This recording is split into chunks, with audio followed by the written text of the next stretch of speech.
রোজার মাস হচ্ছে আপনাকে অভ্যস্ত করাইতে হবে, কাস্টমারকে আপনি অভ্যস্তই করাইতে হবে রোজার মাসে। রোজার মাসের পরে আপনি অভ্যস্ত করাইতে পারবেন, 1 নম্বর বিষয়।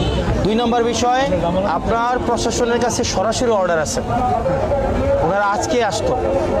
আমার আজকে আইন শৃঙ্খলা এবং সমন্বয় মিটিং ছিল, গাড়িটা মাথায় আছে।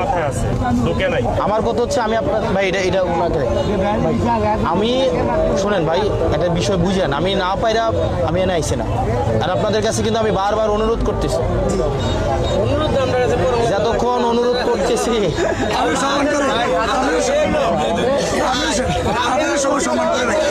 ভূমিকা করে ফেলেন আপনি দায়িত্ব নেন কাকু।